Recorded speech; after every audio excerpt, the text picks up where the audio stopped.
Bike accident के बाद जो है मुझे रीढ़ की हड्डी में चोट लगी, गर्दन में चोट लगी थी और तब से गर्दन का नीचे का हिस्सा पैरालाइज हो गया।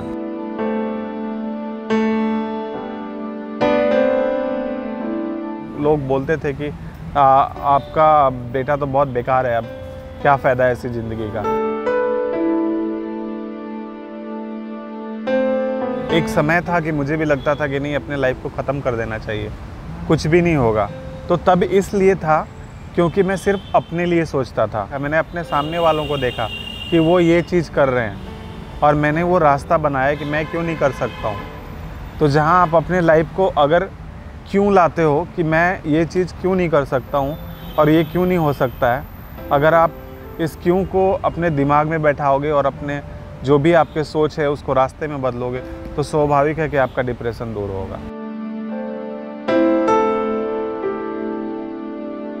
ये फ़ोन भी मैं इस पेन के थ्रू चलाता हूँ, मैं इस तरह से अपना फ़ोन चलाता हूँ।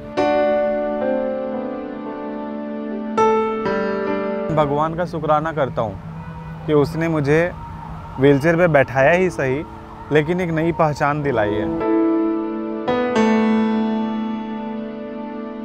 मैं अपने दोस्तों को देख के इंस्पायर हुआ तो मुझे लगा कि नहीं, अगर ये लोग आगे बढ़ सकते ज़िंदगी में तो मैं क्यों नहीं बढ़ सकता हूँ। और आज मैं यहाँ पे जो इवेंट्स होते हैं उसके मेन कोऑर्डिनेटर का काम करता हूँ। यहाँ जो किचन है उसका सुपरवाइज़र का भी काम करता हूँ। यहाँ का जो सोशल मीडिया है उसका भी जो हैंडल है वो भी मैं ही करता हूँ।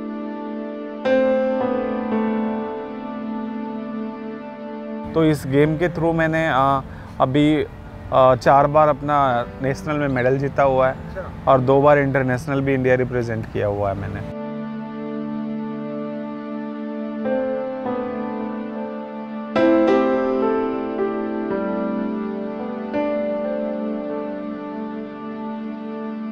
मेरा नाम अजय राज है और मैं गढ़वा ज़िला झारखंड का रहने वाला हूँ।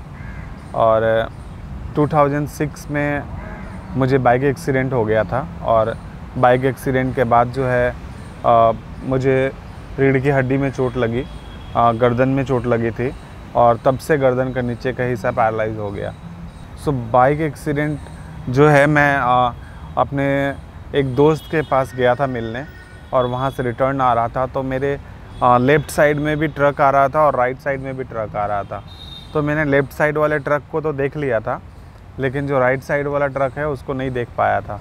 तो राइट साइड वाला ट्रक जो है वो ड्राइवर जो है वो ड्रिंक किया हुआ था और वो सामने से पूरा आया तेज़ से और उसके बाद मुझे हिट किया तो मैं आगे ऐसे गिर गया और उसके बाद जो है गर्दन की हड्डी टूट गई और तब से मेरी बॉडी पैरालाइज हो गई। तो उसके पहले मैं ठीक ठाक था और मैं अपनी 10th की पढ़ाई पूरी कर ली थी और 10th की पढ़ाई पूरी करने के बाद मुझे ये चोट लगी और जब से चोट लगी तब से आज तक मेरी बॉडी गर्दन के नीचे पैरालाइज ही रहा। जिस दिन मुझे चोट लगी थी तो उस दिन लोकल गवर्नमेंट हॉस्पिटल में लेकर गए थे मुझे। उसके बाद जो है गवर्नमेंट हॉस्पिटल से डिस्चार्ज कर दिए थे पटना के लिए। पटना में मैं रहा लगभग 16 से 17 दिन रहा था। तो 18वें दिन मुझे बहुत ज़्यादा गर्दन में दर्द होने लगी थी और मेरे गले में कॉलर लगी हुई थी, स्ट्रेचिंग ट्रैक्शन लगा हुआ था सर में। तो सर ऐसे मैं सीधा करके रखता था, तब मैं गर्दन इधर उधर भी नहीं मूव कर सकता था। तो अचानक से सांस लेने में दिक्कत होने लगी, गर्दन में दर्द हुआ तो फिर मुझे पटना से एम्स के लिए रेफ़र कर दिया गया था। फिर एम्स में भी वहाँ पे कुछ र्यूमर फैला हुआ था कि यहाँ पे बम फटने वाला है, तो कोई डॉक्टर वहाँ पे एडमिट करने को रेडी नहीं था। तो 19वां-20वां दिन मैं गया वहाँ पे एम्स में और फिर एम्स से मुझे रेफ़र करके सफदरजंग में भेज दिया गया। फिर सफदरजंग में मेरा ऑपरेशन हुआ। मेरी चोट 1 जुलाई को लगी थी और मेरा ऑपरेशन 30 जुलाई को हुआ था। तो 1 से 30 तारीख तक का जो ज़िंदगी था वो शायद शब्दों में बयां करने वाली नहीं है, क्योंकि वो मैं महसूस कर सकता हूँ और मैंने जो झेला है अपनी लाइफ को और जो कठिन समय था उसको बहुत मुश्किल है कि मैं बता पाऊँ कि किस किस परिस्थितियों से एक एक दिन मुझे पूरी रात नींद नहीं आती थी, पूरे दिन नहीं, कभी आधे घंटे सो गया तो सो गया, नहीं तो मुझे नींद भी नहीं आती थी। फिर सफदरजंग में जब मेरा ऑपरेशन हुआ तो डॉक्टर ने गले में प्लेट लगाकर मेरा रीढ़ की हड्डी को जोड़ तो दिया, लेकिन हड्डी के नीचे से जो वेन जाती है पतली सी नली टाइप की, तो उसको जोड़ना या उसको टच करना बहुत मुश्किल है। अभी दुनिया में कहीं भी इलाज नहीं आया कि कोई भी स्पाइनल कॉर्ड इंजरी का ट्रीटमेंट हो सके और वो दोबारा वॉक कर सके। तो डॉक्टर ने बोल तो दिया कि आपका बेटा लाइफ टाइम ऐसे रहेगा, लेकिन हम एक्सेप्ट नहीं किए अपने आप को, या घर वाले भी एक्सेप्ट नहीं किए। हमने पूरा प्रयास किया, चाहे वो आयुर्वेदिक हो, चाहे वो एक्यूपंक्चर हो, चाहे वो होम्योपैथिक हो, जो भी जिस तरह की जिसने जो भी बताया हम हर जगह गए, लेकिन कहीं से कोई रिज़ल्ट नहीं आया। पढ़ाई का एक्चुअली मैंने सोचा नहीं था, मुझे था कि मैं जल्दी ठीक हो जाऊंगा, क्योंकि चोट लगता है, एक्सीडेंट होता है, शरीर सुन्न हो जाता है, 1 महीना 2 महीना 3 महीना हार्डली मैंने लोगों को रिकवर होते देखा था और मुझे लगता था कि मैं भी ठीक हो जाऊंगा। लेकिन दिन से साल हुए, साल से 2 साल हुए, 3 साल हुए, तो तब मुझे मेरे ना जो स्कूलमेट्स थे, जो स्कूल के फ्रेंड्स थे, वो मेरे से मिलने आते थे। तो तब वो बताते थे कि मैं अब ये कर रहा हूँ, मैं ये जॉब मिल गया मुझे, मैं ऐसे आगे बढ़ रहा हूँ। तो मुझे लगता था कि मेरी लाइफ क्या सच में ख़त्म हो गई है या रुक गई है या मैं कुछ भी नहीं कर सकता हूँ। तो मैं अपने दोस्तों को देख के इंस्पायर हुआ, तो मुझे लगा कि नहीं, अगर ये लोग आगे बढ़ सकते ज़िंदगी में तो मैं क्यों नहीं बढ़ सकता हूँ। तो मेरे अंदर भी बोल सकते हैं कि परमात्मा के द्वारा एक शक्ति थी, या मन में एक इच्छुक था कि नहीं, मुझे भी अब जो भी हो गया इस हाल में, जैसे भी हो गया, मुझे अपने लाइफ को आगे बढ़ाना है। तो फिर मैंने दोस्तों की मदद से अपनी 2006 में मेरा एक्सीडेंट हुआ था, फिर मैंने 2011 में एडमिशन करवाया स्कूल में और 11वीं और 12वीं 2012 में कंप्लीट किया, 11 और 12 में। उसके बाद 2015 में अपनी ग्रेजुएशन भी कंप्लीट की और उसके बाद से जब मैंने 12वीं कंप्लीट की तो तब लगा कि नहीं, मैं कुछ कर सकता हूँ और कुछ ज़रूर करूँगा। तो मेरे अंदर ये भी हिम्मत आई कि नहीं, मुझे कुछ करना चाहिए और मैं ज़रूर कुछ करके दिखाऊँगा। तो मेरी सोच और मेरी मनोबल इतनी ऊंची थी कि चाहे चोट जितना भी था, मैं कभी अपने आप को नीचा नहीं देखा, अपने आप को कभी पीछे नहीं देखा, मैंने हमेशा आगे देखा है और आज भी अपने आप को आगे देखता हूँ, आगे का जो दिन है उसके बारे में सोचता हूँ। एक्चुअली मैं बताऊँ आपको कि ये अभी जहाँ पे हूँ मैं, हाँ, ये जगह का नाम है चंडीगढ़ स्पाइनल रिहैब।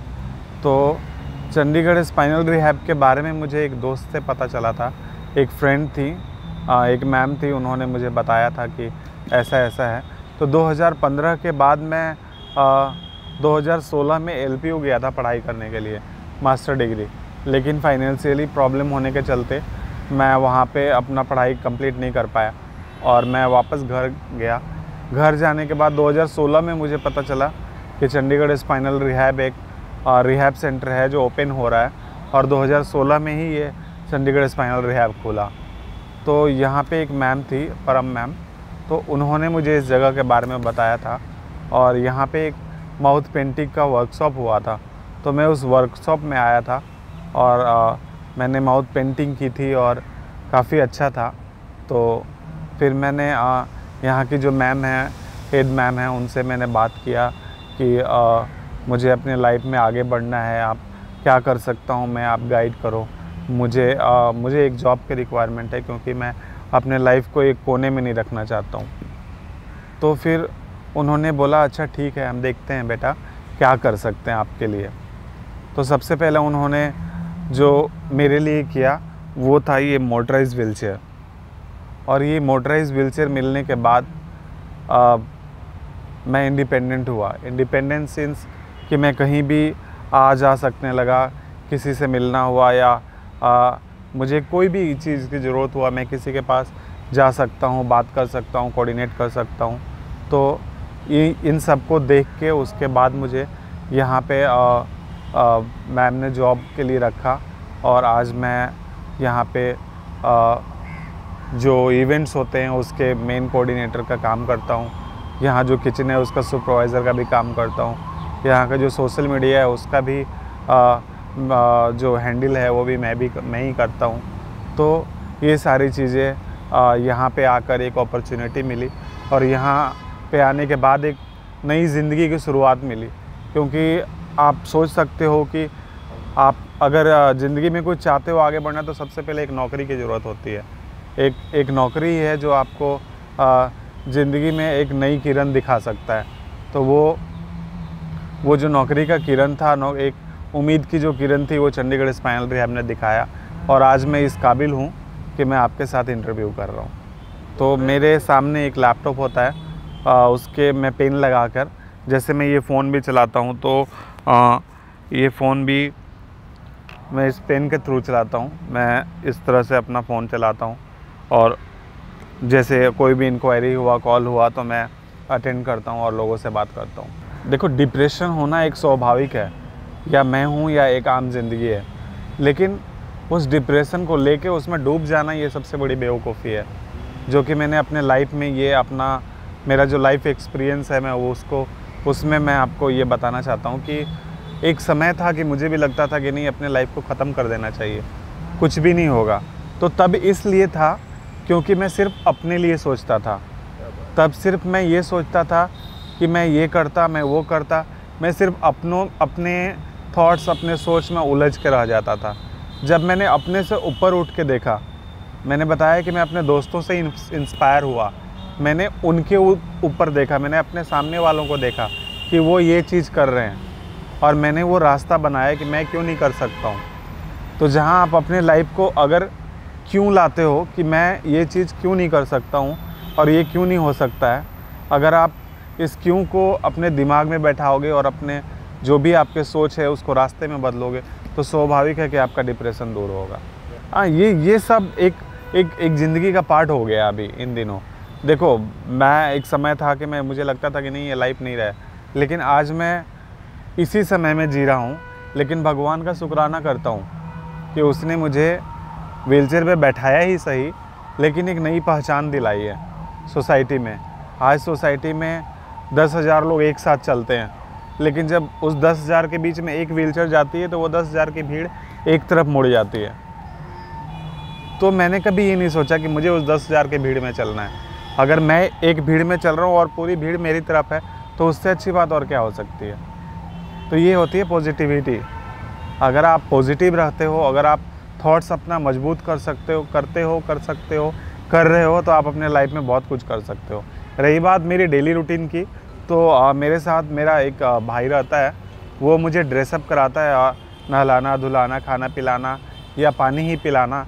तो उसके बाद जब मैं एक बार इस मोटराइज व्हीलचेयर पे बैठ जाता हूँ, उसके बाद मुझे प्रॉब्लम नहीं है। उसके बाद मैं इंडिपेंडेंट हूँ। उसके बाद आप चाहे मुझे जो मर्जी करा लो, जो मेरे हक़ में है मैं उससे ज़्यादा करके दे सकता हूँ आपको। हाँ, एक गेम है जिस गेम का नाम है बोशिया। वो एक पैरा ओलंपिक गेम है। वो 13 बॉल होते हैं उसमें। एक वाइट बॉल होता है जो टारगेट बॉल होता है, एक रेड बॉल होता है, एक ब्लू बॉल होता है। तो 6 बॉल रेड होते हैं, 6 बॉल ब्लू होते हैं। तो जो सामने जैक बॉल होता है उसके करीब बॉल को पहुंचाना होता है। उस बॉल को पहुंचाने के लिए सामने में रैंप लगाते हैं और वो रैंप से मैं माउथ में एक स्टिक पकड़ के और प्ले करता हूं और वहां तक पहुंचाता हूं। तो इस गेम के थ्रू मैंने अभी 4 बार अपना नेशनल में मेडल जीता हुआ है और 2 बार इंटरनेशनल भी इंडिया रिप्रेजेंट किया हुआ है मैंने।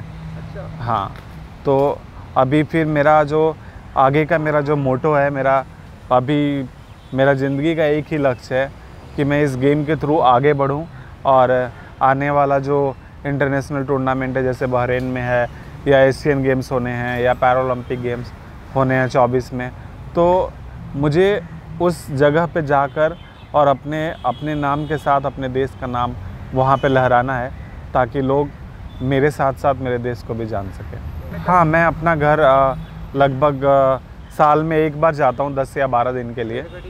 हाँ, ट्रेन से। हाँ, ये व्हील चेयर नहीं जा सकती, बट एक नॉर्मल व्हील चेयर रहती है, उस पर मैं जाता हूँ, क्योंकि हमारे यहाँ इतनी अच्छी रोड नहीं है कि मैं ये व्हील चेयर को वहाँ पे चला सकूँ। हाँ, एक समय था कि देखो, या बाप हो या माँ हो या भाई हो, उनको कभी तकलीफ़ नहीं होता अपने परिवार से। उनके परिवार में जो भी कोई रहता है तो उनको लगता है नहीं चलो जो भी है तो अपना, है तो अपने परिवार का सदस्य।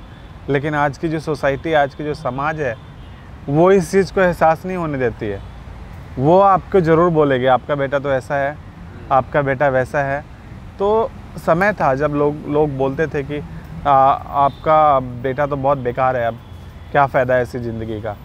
लेकिन आज वही लोग, जब मैं थोड़े मुकाम पे हूँ, थोड़ी मैं अपनी ज़िंदगी अपने हिसाब से जी रहा हूँ, मैं अपने कदमों पे तो नहीं लेकिन अपने पैरों से चल रहा हूँ, अपनी काबिलियत से चल रहा हूँ, तो वही लोग बोलते हैं चलो जो भी हुआ, लेकिन आपका बेटा इस काबिल तो है कि अपने आप को संभाल रखा है। हाँ, मैं लगभग 10 साल घर था, 10 से 11 साल। फिर मैं इधर 2017 में आया हूँ चंडीगढ़ स्पाइनल रिहैब में। तब से अपनी लाइफ बिल्कुल अलग है। मुझे कोई फ़र्क नहीं पड़ता है। आज के कहते हैं ना कि आज के टाइम में लोग कब क्या बोल के जाएंगे, अगर आप ये सोचोगे। हमारे को, मैं सबको एक ही बात बोलता हूँ कि भगवान हमें एक कान भी दे सकता था, लेकिन भगवान ने हमें 2 कान दिए हैं और दोनों अलग दिए हैं। एक लेफ़्ट में दिए हैं, एक राइट में दिए हैं, और जो बीच में है वो दिमाग है। तो अगर हमें कोई नेगेटिव बात बोलता है, अगर हमारी कोई बुराई करता है, अगर हमारे बारे में कोई गलत बोलता है, तो हम एक कान से सुनेंगे, बीच में अगर रखने लायक होगा तो रखेंगे और दूसरे कान से निकाल सकते हैं। है ना? तो इसलिए मुझे कोई फ़र्क नहीं पड़ता है कोई क्या बोलता है, कोई क्या नहीं बोलता है। मैं अपनी ज़िंदगी को अपने तजुर्बा से जी रहा हूँ और मस्त जी रहा हूँ। ਉਹਨਾਂ ਬੰਦੇ ਨੂੰ ਤੁਸੀਂ ਕੀ ਕਹਿਣਾ ਚਾਹੁੰਦੇ ਜਿਹੜੇ ਕਹਿੰਦੇ ਹਰ ਟਾਈਮ मतलब शिकायत कर रहे हैं मेरे को पैसा नहीं, कोई कहता कुछ नहीं? उनको यही बोलूँगा कि वो मेरा वीडियो पूरा ज़रूर देखें। हाँ। मेरे बारे में जाने। अगर मेरे बारे में जानना है तो मेरे यूट्यूब चैनल भी है, लाइफ विथ C4 अजय राज के नाम से। उसमें मेरी जर्नी है, वो पूरा देख सकते हैं। अगर वो बोलते हैं कि मुझे ये चीज़ होता तो मैं ये करता हूँ, मैं कहता हूँ मेरे पास तो कुछ भी नहीं है। मेरे पास तो भगवान ने सिर्फ एक दिमाग दिया है। अगर आपके पास भगवान ने 4 चीज़ें दी हैं, हाथ, पैर, दिमाग, कान, नाक, तो फिर आप क्यों नहीं कर सकते हो? जब मैं कर सकता हूँ तो आप क्यों नहीं कर सकते हो?